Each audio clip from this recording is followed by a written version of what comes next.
The first sign did not come from the sky, it came from the marble. The columns of Olympus trembled with a dry, deep rumble, as if ancient bones were shifting within the sacred mountain. Before any god could ask the reason, silence had already taken hold of the palace like a disease. The golden goblet stopped vibrating. The nectar lost its fragrance. The torches burning in the corridors turned bluish, casting a sickly light over the immortal faces. Even the divine servants, used to celestial arrogance, shrank back into the shadows like animals sensing the approach of an invisible predator. Then she appeared.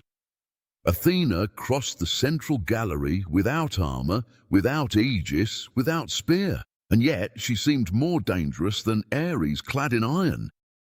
Her steps were not hurried, they were final. Each sound of her sandals against the stone was like the hammering on a coffin closed too soon. There was something in her face that the gods did not recognize. It was not blind rage, nor was it humiliation. It was conviction. The cold and terrible conviction of someone who has finally found the precise crack in the throne of all the mighty at once. Hera gripped the arms of her seat until her rings cut into her own skin. Hermes lost his smile. Apollo set aside his lyre without plucking a single string. Even Poseidon, lord of the stormy sea, tasted rust rise in his mouth when he realized that Athena had not come up to the hall to argue. She had come up to break. That night, not a single god knew for certain what she had discovered. They only knew that some ancient truth, buried beneath decrees, myths, and oaths, had been torn from the depths of eternity. And every truth, when exhumed, returns covered in the stench of the tomb. Athena stopped in the center of the hall and raised just one hand. It was enough. The windows shook, the statues cracked. Outside, the clouds writhed above Olympus like dark cloth being twisted by invisible hands. The whole sky seemed to shrink back from what was about to happen. Zeus rose slowly. The father of the gods, the lord of lightning, the sovereign before whom mortal kings fell to their knees, faced his own daughter with something rare upon his face, uncertainty, for there was power he could crush. But the truth, when wielded by Athena, had a different nature. Mortals have always imagined that the gods feared war, downfall, or fate. They were wrong. What truly terrified the immortals was to see the goddess of wisdom abandon prudence and use her intelligence as a blade. Strength destroys walls, the right mind destroys empires. And so it was, beneath a sky darkened before its time, with Olympus holding its breath, and even Zeus himself unable to foresee the next blow, that the day began when Athena defied the gods, and none of them could stop her. There are stories in which gods descend to earth to punish proud kings, set armies ablaze, or crush monsters that dared to grow too large. But there are darker tales, heavier, harder to bear.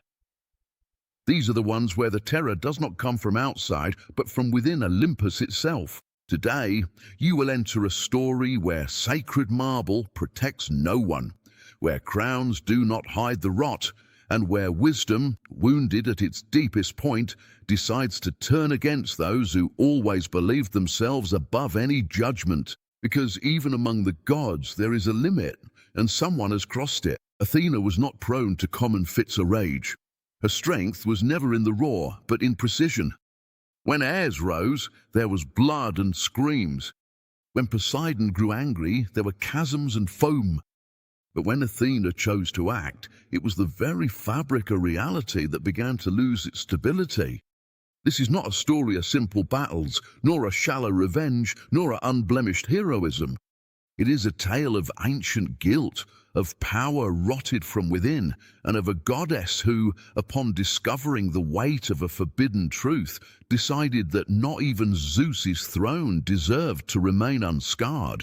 You will pass through halls where fear is clad in gold, corridors where silence is worth more than any oath, and altars built upon secrets so ancient that even the stones seem weary of bearing them. And at the heart of this darkness will be Athena, walking unflinchingly towards the confrontation that not even the Immortals could prevent. Do not expect empty phrases, easy solutions, or characters adorned with convenient virtues. What you find here is shadow, tension, and the kind of revelation that doesn't ask permission before destroying everything that once seemed solid.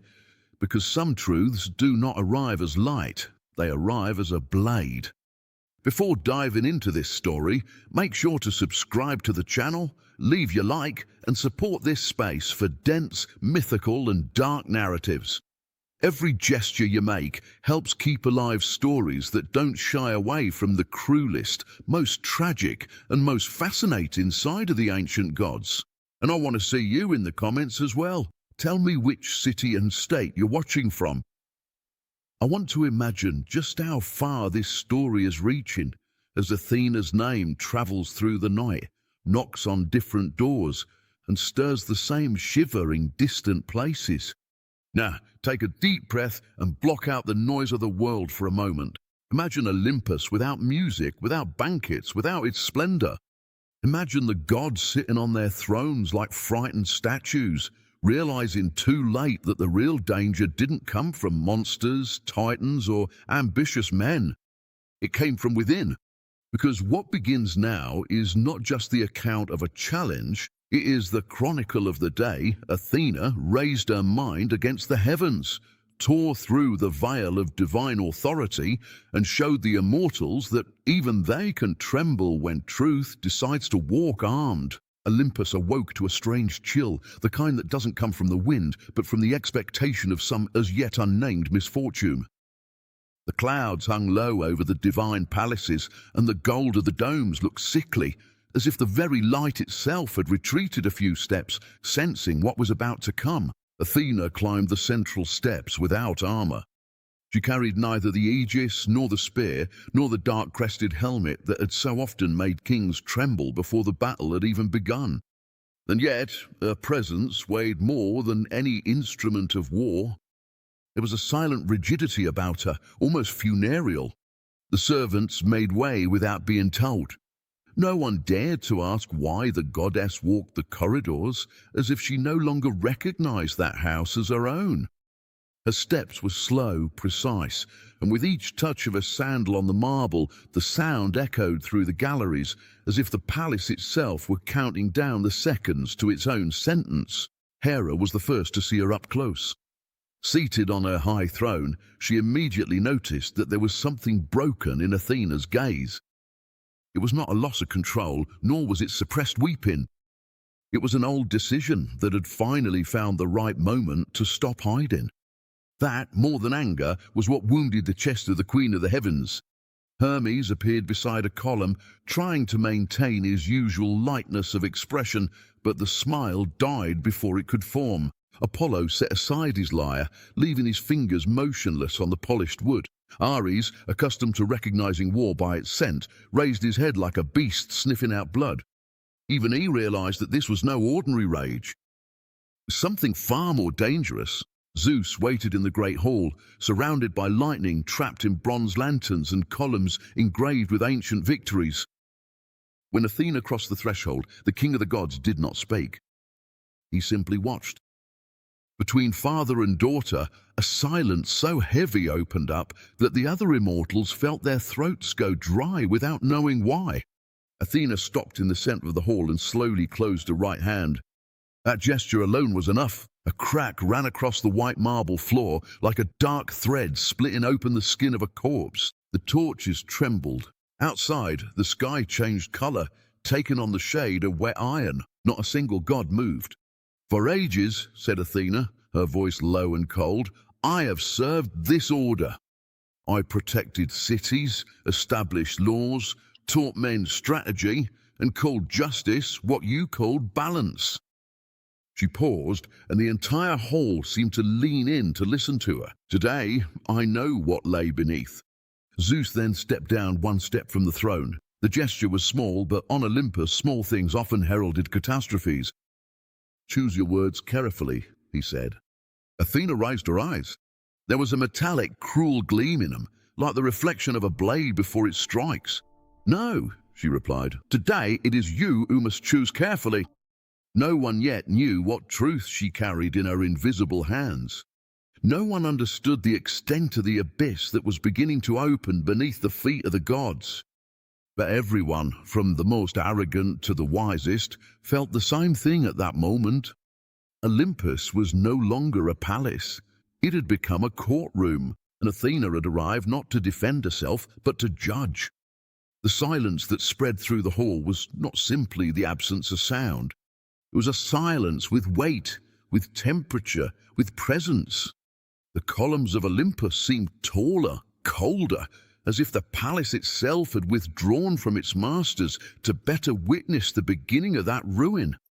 Athena remained motionless at the centre, and that alone was enough to make even the oldest feel a shiver of unease run up their spines. Zeus gripped the arm of his throne tightly. The king of the gods was familiar with impulse, rebellion, open hatred, and even the insolence of the younger immortals, but he also knew Athena's nature.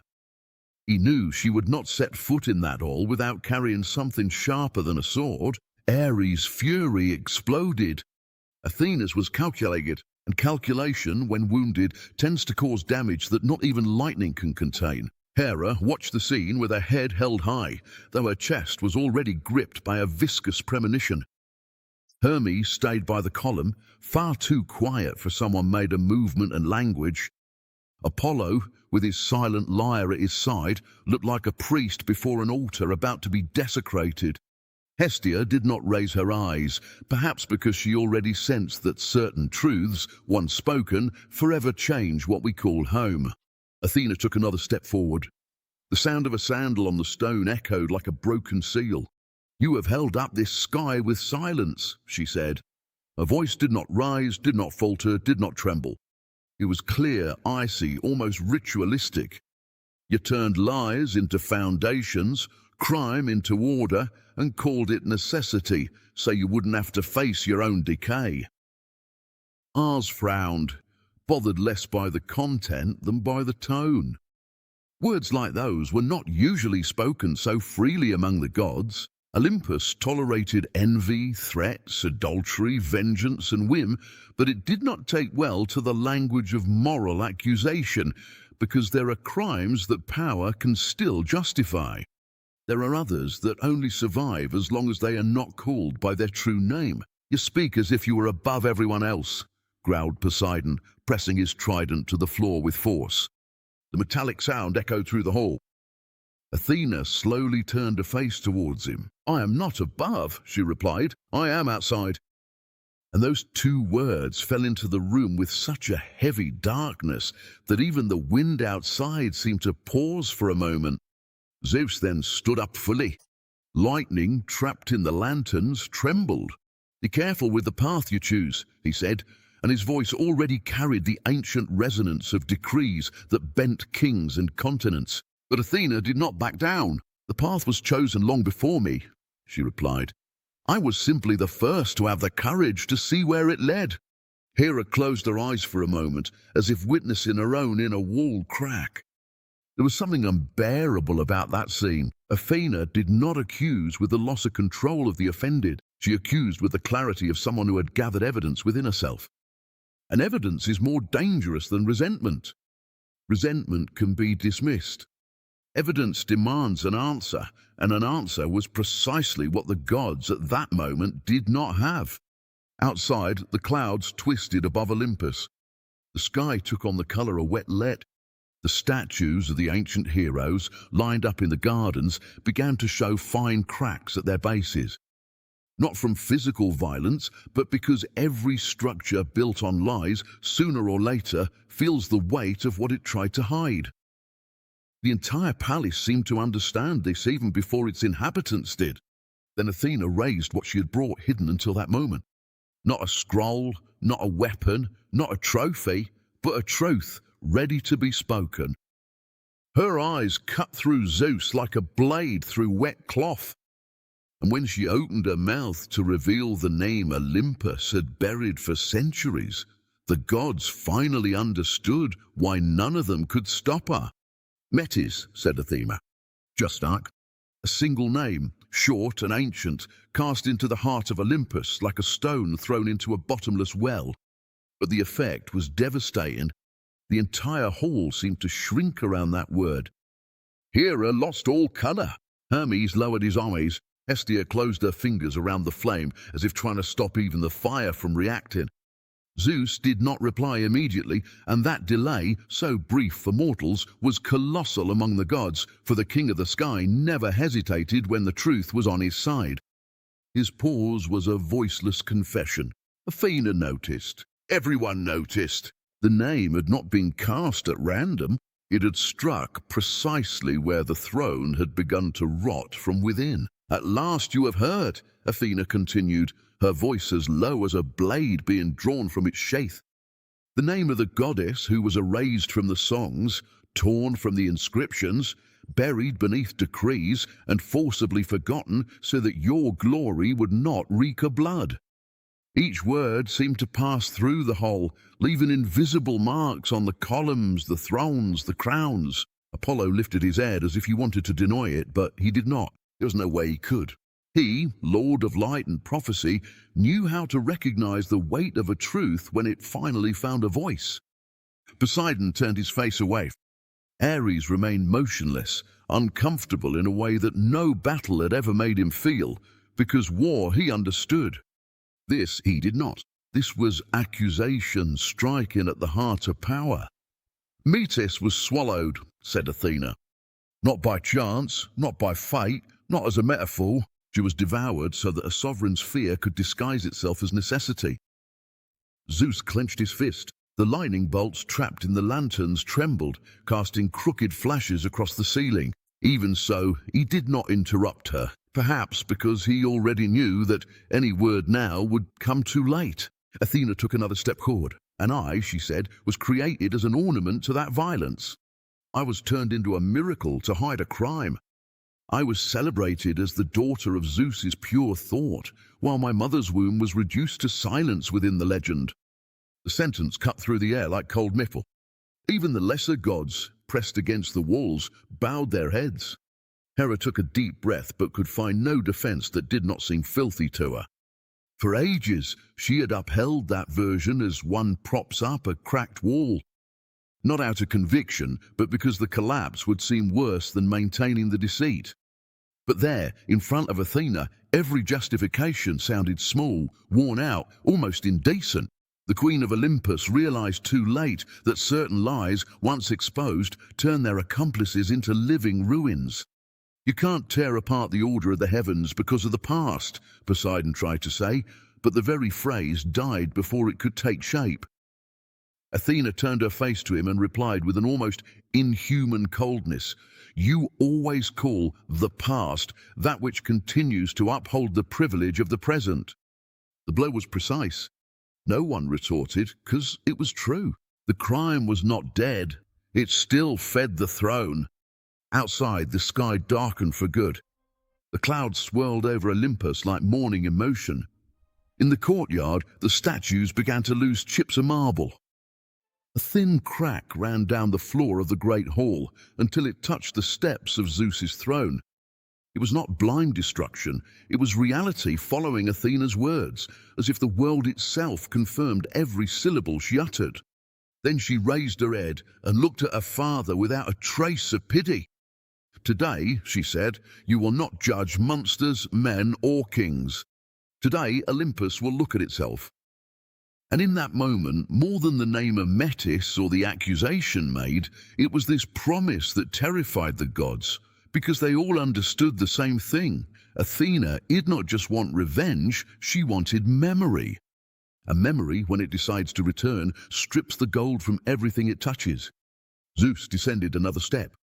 The entire hall noticed the movement, as if a mountain had decided to walk. For ages, that gesture had been enough to end disputes, silence uprisings, and bend wills. That night, however, the weight of the king of the gods did not bring order. It only confirmed that even the supreme authority, when cornered by the truth, must abandon the heights of the throne to try to survive on the ground. "Careful," said Zeus, and his voice reverberated through the columns like thunder trapped in stone. But there was something new there, something the other immortals felt with immediate discomfort. The warning was not born of sovereignty, but of the fear of losing control of the narrative. Athena watched him without stepping back. In her eyes, there was no scream, no tear, no hesitation. There was only the calculated coldness of someone who had finally seen the whole mechanism. "Careful of what?" she asked. "Of the truth, of my mother's name, of the fact that Olympus fed for centuries on a violence called a miracle." Each question fell with the precision of a hammer on bronze. The words did not need to be shouted. They had another kind of brutality. They were sharp, and clarity in that place was more offensive than any insult. Hera pressed her fingers against the arm of the throne until her nails scratched the gold. Apollo kept his face expressionless, but his breathing no longer followed its usual rhythm.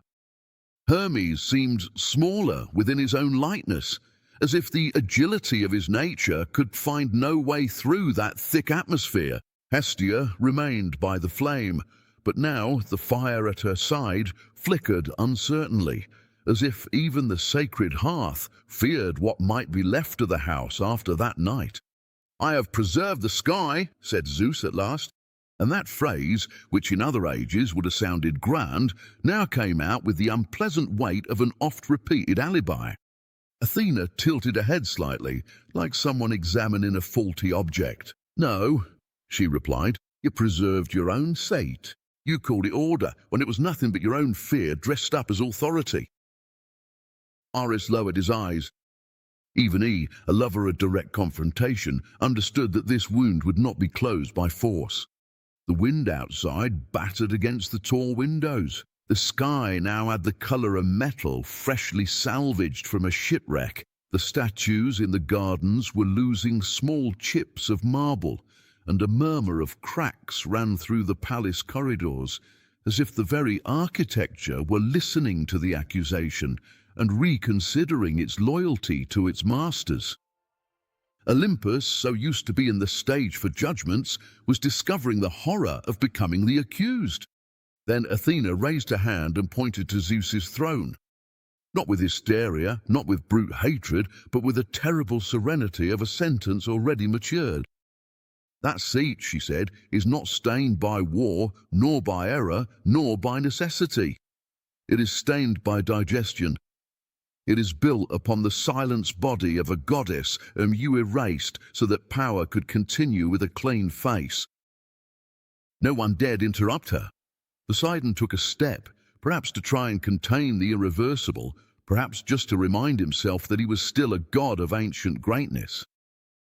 "If you break everything, what remains?" he asked.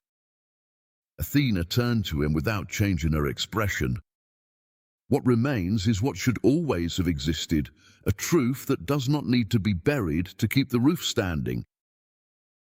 The answer spread an almost physical discomfort through the council, because in that moment everyone realized the extent of the complicity they had called stability.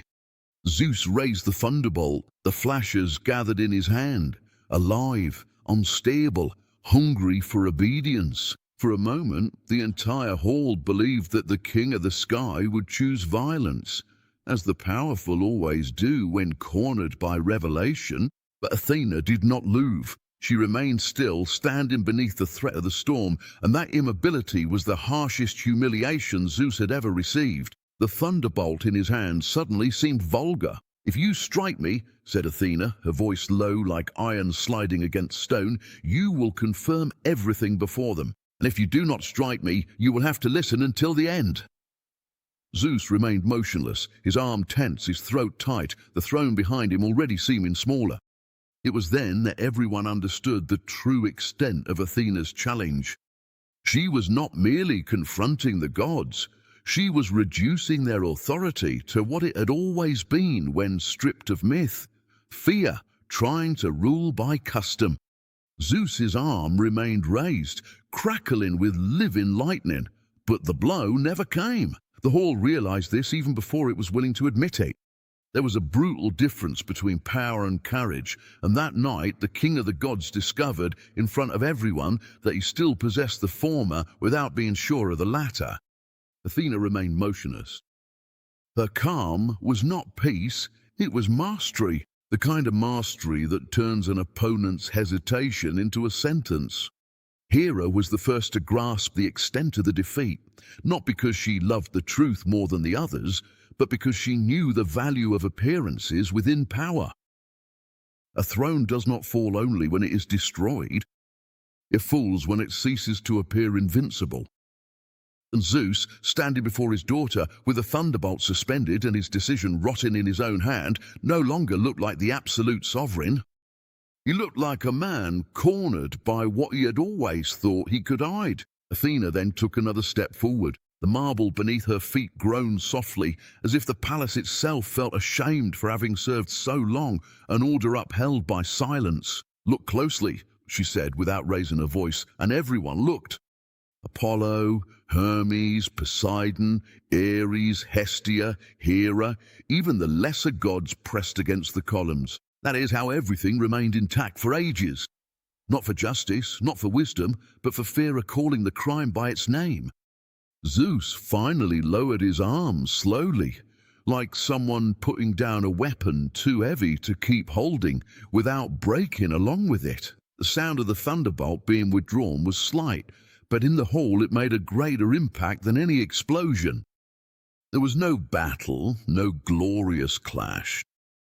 There was something worse for the proud: recognition. For the first time, all of Olympus saw that Athena could not be stopped because she came armed with a force for which none of them had prepared a defense. "You called me the guardian of order," she continued, and now each word seemed etched in the air. "You made me the protector of laws, of cities, and of intelligence, but you hid from me the origin of my own name. You built my glory upon my mother's silence and expected me to call that balance." Hestia wept in silence. Hermes closed his eyes. Ares clenched his jaw, more uncomfortable than he had ever been in the face of blood. Outside, the storm did not break. It circled over Olympus like a chained beast, unable to decide whether to tear the sky apart or retreat before the sentence already carried out within the hole. The statues in the gardens lost more chips. A side column developed a fine crack that ran all the way down to the base. Nothing actually collapsed. And that was what made everything all the more terrifying. The world was not being destroyed, it was being unmasked. Athena raised her face and looked at each god as if engraving names onto a gravestone. "I did not come to set the sky on fire," she said. "I came to make it remember." The phrase fell in the center of the hall with the weight of an epitaph, for memory was precisely what Olympus feared most. War can be won, rebellion can be crushed, but memory, once returned to its rightful place, taints everything that was built to deny it. Hera, in a voice quieter than she had ever allowed herself, finally spoke. "And what do you want?" Athena turned to her. There was no triumph on her face, only armed mourning. "I want the name of Metis to return to the temples. I want the chance to be corrected.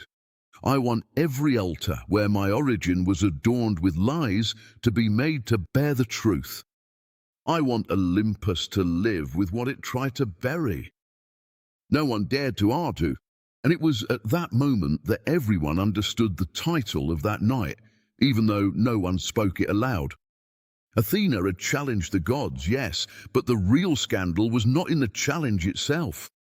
It lay in the fact that none of them, not Zeus with his thunderbolts, nor Poseidon with his seas, nor Ares with his brutality, nor Hera with her crown, had managed to stop her. Because she had not brought sword against sword. She had brought truth against power. When Athena turned to leave the hall, no one tried to block her way. The doors opened before she even touched them. The wind swept in, the torches flickered, and the whole of Olympus remained motionless, hearing only the echo of her footsteps fading down the corridors. That night, the gods remained alive. The thrones still stood, and the sky did not fall. But something far greater had been broken forever. The certainty that the Immortals would never have to answer for what they had done.